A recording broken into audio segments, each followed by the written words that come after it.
Ini adalah panggilan kedua untuk panggilan sebagai saksi. Di mana yang panggilan pertama sudah kita layangkan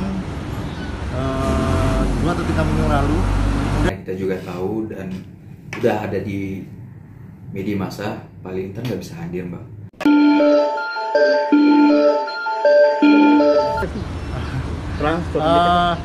Makasih teman-teman wartawan media. Saya berbicara di sini sebagai PLT Kasat Reskrim ya. Kebetulan kasatnya lagi kosong dan saya ditunjuk sebagai Kasat Reskrim walaupun PLT. Untuk masalah yang barusan ditanyakan tentang kehadiran atau tidak hadirnya saksi yang kita panggil. Panggilan kita jadwalkan jam 10 hari ini. Nah, ini adalah panggilan kedua untuk panggilan sebagai saksi. Di mana yang panggilan pertama sudah kita layangkan 2 atau 3 minggu lalu. Kemudian dengan alasan yang disampaikan oleh lawyer ataupun penasihat hukum bahwa yang bersangkutan sakit, minta waktu berapa hari, kita sesuaikan jadwalnya dengan penyidik dan kita jadwalkan hari ini untuk panggilan kedua sebagai saksi. Masalah kemudian hari ini hadir atau enggak, ini masih jam 11 lah. Kemungkinan kita tunggu aja. Kita masih menunggu kepastian hadir atau tidak. Walaupun ya kan kita dengar info kanan kiri itu penyidik kan nggak bisa berbicara masalah informasi yang simpang siur. Kita masih menunggu kedatangan yang saksi yang kita panggil, itu aja. Bersangkutan sedang di luar negeri dan dipastikan tidak hadir, seperti apa mungkin tindakan dari pihak kepolisian sendiri? Nanti kita lihat ya, kan bagaimanapun juga kita mengajukan panggilan secara resmi, ya surat panggilan pertama, kedua, itu lengkap detail dengan jam dan hari dan jamnya. Nah, hari ini masih kita tunggu. Nanti kita lihat secara detail juga, surat juga, administrasi juga, apa alasan yang patut untuk seumpama nih, kita seumpama yang bersangkutan tidak hadir ataupun saksi tidak hadir ketika panggilan dari penyidik. Nah, ketika kita lihat alasan yang ini yang kita seumpama tidak hadir, nanti kita lihat lagi, kita diskusi lagi dengan penyidik, langkah apa yang kita ambil. Bahkan kemungkinan terburuk dalam artian tidak di Indonesia. Nah, itu akan kita diskusikan. Karena bagaimanapun juga kita masih ada kewenangan, yang beberapa kewenangan itu tentunya dari diskresi ataupun kewenangan penyidik yang dimiliki seorang penyidik.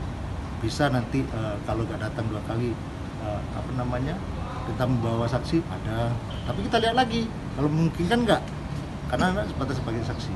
Tentunya masih kita kemungkinan Mas. Jadi kita lihat dulu nanti hadir atau tidak. Kita berharap hadir, ya kan? Nah, tahunya ternyata kita hadir, kita diskusi yang nggak penting sebenarnya kan. Hadir ya kita lebih baik lagi. Pak, berarti ada masyarakat itu mungkin nggak ada. Tapi upaya apa nanti penyidik kita perlu diskusikan lagi. Melihat nanti alasannya apa yang. Pak, kalau ada jemput paksa nggak sih dijemput nggak Pak? Nggak ada jemput paksa, namanya istilahnya apa? Enggak lah, penyidik itu nggak ada istilah jemput paksa. Surat perintah membawa itu kalau memang statusnya masih saksi. Kalau tersangka itu ditangkap, beda ya, beda. Jadi kita melihat kewenangan penyidik di tataran status dari yang diperiksa ini sebagai apa? Saksi kah atau tersangka? Saksi kalau ketika 2 kali dipanggil tidak hadir, ada kewenangan penyidik ini secara umum ya, bukan hanya kasus ini. Itu ada kewenangan yaitu membawa surat perintah membawa saksi. Itu bisa ada kewenangan penyidik diatur. Namun tetap balik lagi, kita juga penyidik ini juga sama-sama ada puri kemanusiaan juga. Ada alasan tertentu yang patut ataupun bisa dipertanggungjawabkan, ya nggak ada masalah. Kita menuntut untuk kooperatif berikutnya seperti itu. Kira-kira seperti itu. Itu gambaran ya. Tapi kita tetap nggak bisa berandai-andai. Masih kita tunggu.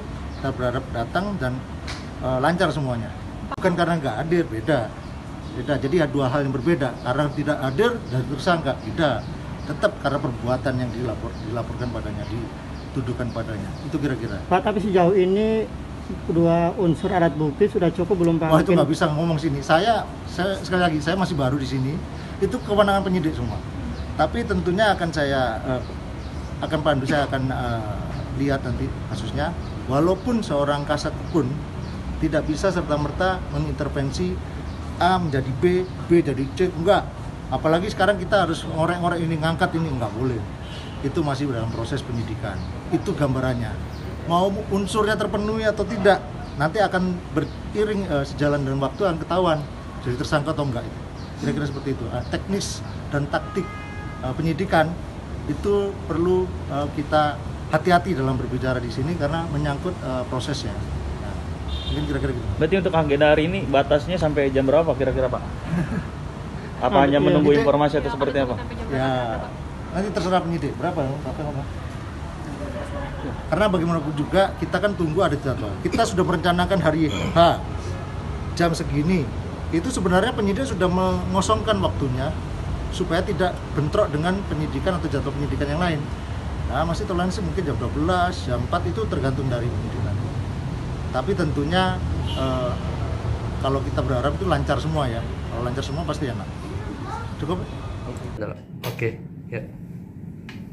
Oke Bang, untuk hari ini pemanggilan kedua untuk Pak Halilintar ya.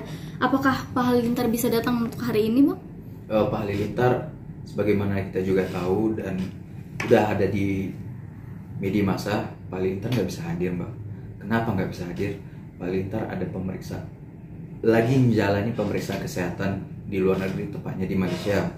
Jadi beliau nggak bisa hadir untuk melakukan pemeriksaan dan saya hadir ke Polres Jakarta Selatan untuk memberikan keterangan tersebut, untuk meminta waktu tambahan kepada klien kita terkait pemeriksaan tersebut. Untuk kabarnya kan sakit ya Bang, sakit apa sih Bang? Sejauh ini kita belum dapat beliau sakitnya apa, cuman kita juga lagi menunggu hasil laboratoriumnya bagaimana hasil pemeriksaannya dan kita pasti akan memberitahukan. Oke, kira-kira tanggal berapa Bang Bapak Halilintar bisa memenuhi panggilan polisi itu? Mengenai tanggal berapanya kita sih secara pribadi kita kuasa hukumnya berharap secepatnya sih Pak Halilintar hadir di Indonesia ya, dengan catatan kesehatan beliau sudah pulih, itu aja.